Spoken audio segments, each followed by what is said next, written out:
courage to love. The Lost Flip-Flop. The azure waves gently lapped at the golden sand, and the sunlight sparkled like scattered gold dust upon the sea's surface.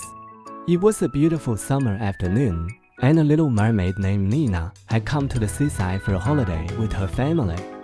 For Nina, this was her first time seeing such a vast land, and everything seemed wonderfully new and interesting. Nina sat behind a rock in the shallow water, only half of her head visible, carefully observing the human children on the beach. Her long hair drifted in the water like seaweed, and her tail fin swayed gently in the clear seawater.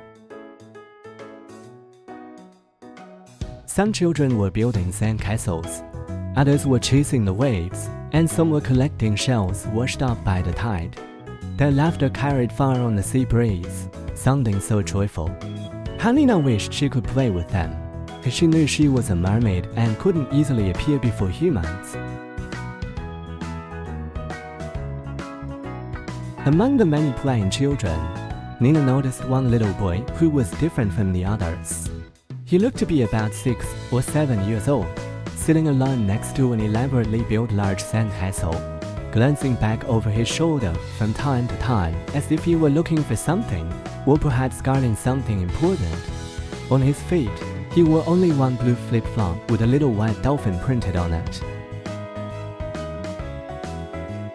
Curious, Nina followed the boy's gaze and saw the other little blue dolphin flip-flop lying alone in the sand, not far from the water's edge.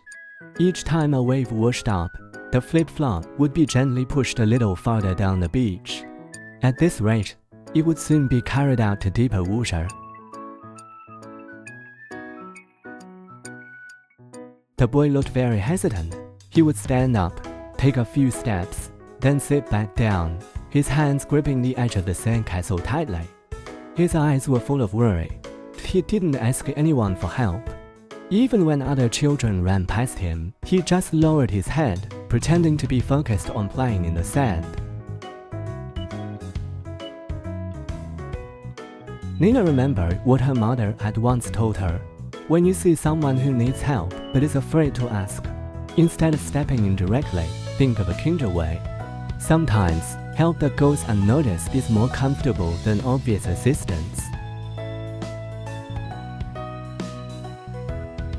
Just then, Nina's mother swam over gracefully, her scales shimmering with a pearlescent glow in the sunlight. "Nina, what are you watching so intently? We should be heading home soon," her mother asked softly.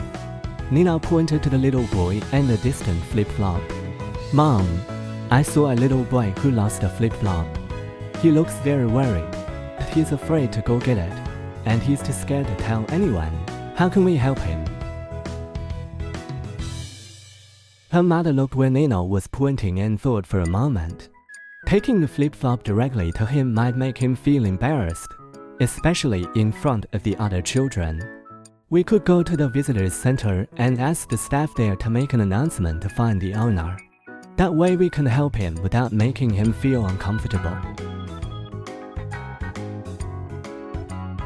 Nina thought her mother's idea was very wise. She looked carefully at the flip-flop again. It was bright blue, for the right foot, with 2 little white dolphins on it. One of the dolphins had a tiny spot of red paint on its tail, as if by accident. This detail would help identify the true owner. After memorizing the flip-flop's appearance, Nina and her mother went to the visitors center near the beach. Nina hid behind her mother because, after all, she was a little mermaid and wasn't very used to appearing in front of humans. She carefully used her mother's long hair to conceal her tail fin. Her mother said to the lady at the counter, "Hello, we found a lost flip-flop on the beach, probably belonging to a little boy.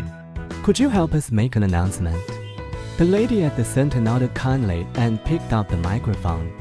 "Attention, visitors. We have found a lost blue dolphin flip-flop near the shore. Please come to the visitors center to claim it." The announcement echoed across the beach. Peeking from the window, Nina saw the little boy look up suddenly upon hearing the announcement, a flash of hope on his face that was quickly replaced by hesitation again. He looked down at his feet, only one flip-flop, the other foot bare on the sand, his little toes curled up anxiously. The boy stood up and slowly walked toward the visitor's center, his steps so slow and heavy, as if each one required great effort. As he walked, he kept looking back at his sandcastle, seemingly worried it might be damaged in his absence. At that moment, a woman in a floral dress came out of a beachside cafe. Hearing the announcement, she looked around and spotted the little boy with only one flip-flop. "Leo," the woman called, "where is your other flip-flop?" So the boy's name was Leo. He hung his head, his small hands twisting together nervously. "Mom, I'm sorry, ... double quotes," he whispered. A wave washed it away, ... "I was afraid you would be angry." His mom knelt down and gently held his hands. "Silly boy, it's not your fault if a wave takes a flip-flop. Why were you afraid to tell me?" Leo's eyes grew red, and his voice trembled slightly. "Because these flip-flops were a birthday present from Grandma. I was afraid you'd say I don't take care of my things. Grandma said these flip-flops would bring me good luck, and I almost lost one ... His mother hugged him gently. "Lost things can be found. But if you feel too scared to tell me and worry all by yourself, that's what would truly make me sad.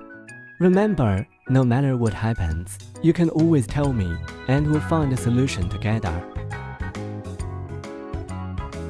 Just then, the lady from the visitor's center came out holding a little blue dolphin flip-flop. "Is this your flip-flop?" Leo nodded happily, took the flip-flop, and held it tightly to his chest. "Thank you. This is mine. Look, this dolphin has the red paint spot on its tail from when I was painting." The lady smiled. "Don't thank me. It was another lady and her daughter who found it. They specifically came to ask us to make the announcement." Leo and his mother looked around, wanting to thank the kind strangers. But Nina and her mother had already quietly slipped away from the visitor's center. Hiding among the distant waves, they watched Leo put both flip-flops back on his feet and happily walk hand in hand with his mother back to the sand. When we see someone in need, helping them in the right way protects their feelings and truly helps them at the same time, Nina's mother said to her, gently stroking her hair. Nina nodded, her heart feeling warm. She saw Leo now running happily on the beach, the two little blue dolphin flip-flops bouncing cheerfully on his feet. He even made some new friends, and together they decorated the big sand castle with seashells and colored stones. The children's laughter was louder and more joyful than before. As the sun set, painting the sea a golden red like a beautiful oil painting, Nina and her mother prepared to return to their home deep in the ocean. Before leaving, Nina took one last look at the beach. Leo was waving goodbye to his friends. A happy smile spread across his face.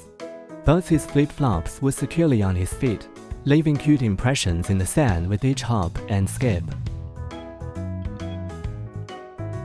On the journey back under the sea, Nina said to her mother, "Today I learned that when we see someone who might be in trouble but is too afraid to speak up, it's better to pause and think first, rather than rushing in to help. Sometimes, asking a grown-up to help find a good way can solve the problem and protect the person's feelings at the same time."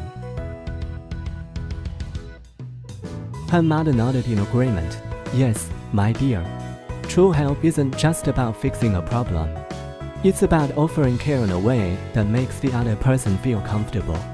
It's like the waves gently caressing the sandworm and without hurting a single grain. You did very well today. You observed with your heart, thought with wisdom, and acted with kindness." Nina held this lesson close to her heart.